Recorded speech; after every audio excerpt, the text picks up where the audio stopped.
आपका हमारे चैनल पे स्वागत है। इस वीडियो में एक बड़ा ही अद्भुत प्रश्न मैं आपसे भी करने जा रहा हूं और खुद भी कुछ बताने जा रहा हूं। टॉपिक है कि जो हमारे भगवान हैं, जो मांसाहारी लोग हैं, जो मांस खाते हैं, क्या भगवान की कृपा उन पर कम होती है या भगवान की कृपा नहीं होती है, या भगवान के हिसाब से कैसे उन्हें ट्रीट किया जाता है, ये टॉपिक है। और दूसरा मैं इसमें यह भी मिक्स करूंगा कि यदि सबने मांसाहार छोड़ दिया तो हमारे विश्व को क्या फ़ायदा होगा। तो चलिए सबसे पहले तो हम शुरुआत करते हैं कि भाई मांसाहारी लोगों पर भगवान की कृपा होती है या नहीं होती है, कम होती है। देखिए भाई, ऐसा है कि कोई इंसान क्या खाए क्या ना खाए, ये उसकी पसंद का मामला है, ठीक है। पहली बात, कुछ लोग शाकाहारी होते हैं तो कुछ लोग मांसाहारी होते हैं, लेकिन जो शाकाहारी होते हैं वो चाहते हैं कि सारी दुनिया शाकाहारी हो जाए, और अगर कोई शाकाहारी है तो उसके पीछे उसके अपनी लॉजिक है, उसकी अपनी वजह है। मांसाहारी या शाकाहारी जो लोग हैं, भगवान की नज़र में सब समान हैं, क्योंकि हम सब उनके ही पुत्र हैं या पुत्री हैं। और ये सृष्टि भगवान की बनाई हुई है, जो हो रहा है भगवान की इच्छा से हो रहा है। और ये जो मैं कह रहा हूँ, ये मेरे अपने थॉट्स हैं, आप बिल्कुल इस पर कमेंट पास कर सकते हैं, कमेंट दे सकते हैं। पाप पुण्य की अवधारणा अलग है, उसका मांस खाने से कोई लेना देना नहीं है। इवन भारत के जो लोग, जैसे हमारे कुछ ब्राह्मण समाज के लोग मांस नहीं खाते हैं, बाकी उन्हें छोड़ पूरी दुनिया में लोग मांस खाते हैं और इसका चलन भी है। यहाँ तक कि हिंदू धर्म में भी लोग मांस तो खाते ही खाते हैं। अब सब कुछ भगवान के हाथ में है, उससे कुछ अलग ही नहीं है। जो कुछ होता है वो भगवान की मर्जी से होता है। हाँ, ये बात ज़रूर हो सकती है कि कोई तामसिक प्रवृत्ति का इंसान भगवान के इतने करीब ना हो जितना सत्गुण प्रकृति का इंसान हो, और इसके लिए वो खुद जिम्मेदार है, भगवान जिम्मेदार नहीं है।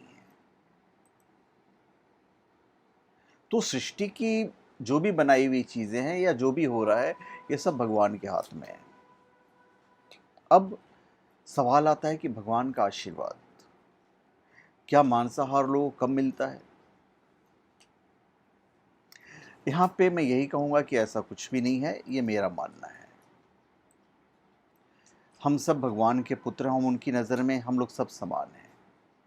भगवान सबको अपना संतान मानते हैं, परंतु जो लोग मांसाहार करते हैं उनमें केवल तामसी प्रवृत्ति का ज़्यादा होने के कारण वो भगवान से उतने अच्छे से जुड़ नहीं पाते हैं, क्योंकि इनकी जो प्रवृत्ति है वो थोड़ी सी तामसिक हो जाती है, तो जुड़ नहीं पाते हैं। भगवान के लिए वो समान है, चाहे वो शाकाहारी हो या मांसाहारी हो। संतान तो सभी हैं भगवान की, और एक संतान को उसके माँ बाप वैसे ही प्यार देते हैं जैसे वो सबको प्यार दे रहे हैं, फिर चाहे वो मांसाहारी हो या शाकाहारी हो। और ये पूर्णतः मेरा मत है, ये मेरा मानना है, और इसमें हम नहीं चाहेंगे कि मतलब कि मैं इस लोग पे फोर्स करूं और लोगों को बताऊं। अब सवाल ये है कि यदि हमने मांसाहार छोड़ दिया तो उसके बेनिफिट्स क्या होंगे। देखिए, कुछ लोगों को जानवरी की तकलीफ देखकर दुख होता है तो शाकाहारी हो जाते हैं, और कुछ लोग अपना रहन सहन बदलने के लिए शाकाहारी हो जाते हैं। पर जो रिसर्च किया गया है, जो रिसर्च बताता है वो ये है कि जितना हम शाकाहारी हो जाएं उतना ही ज़्यादा हमारे विश्व को फ़ायदा होगा। हमारे खाने की आदतें हमारे माहौल पर असर डालती है, लेकिन इसे लोग गंभीरता से नहीं लेते हैं। जो रिसर्च है वो ये है कि यदि 4 लोगों का मांसाहारी परिवार मांसाहार पूरी तरह से करते हैं तो 2 कारों से भी ज़्यादा ग्रीन हाउस गैस छोड़ते हैं। लेकिन जब ग्लोबल वार्मिंग की बात होती है तो सिर्फ कारों की बात की जाती है, मांस खाने वालों की नहीं की जाती है। तो यहाँ ग्रीन हाउस गैस उत्सर्जित ज़्यादा होता है।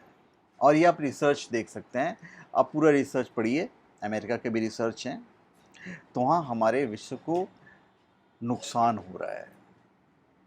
अगर सिर्फ रेड मीट को ही हटा दिया जाए तो खाने से निकलने वाले ग्रीन हाउस गैस में 60% की कमी आ जाएगी।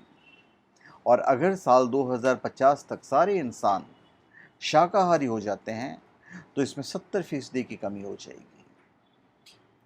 सारी दुनिया का शाकाहार होना एक कल्पना है जो संभव नहीं हो सकता है, लेकिन इसमें भी कोई शक नहीं कि भविष्य में खान पान से पैदा होने वाले ग्रीन हाउस गैस पर फिक्र की एक जो बड़ी वजह है वो बनने वाली है।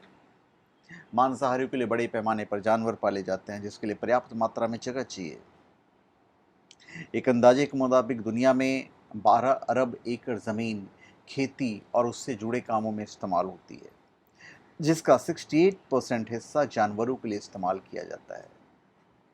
तो आप समझ सकते हैं, तो इससे माहौल में कार्बन डाइऑक्साइड की मात्रा कम होगी और जलवायु परिवर्तन से निपटने में मदद मिलेगी।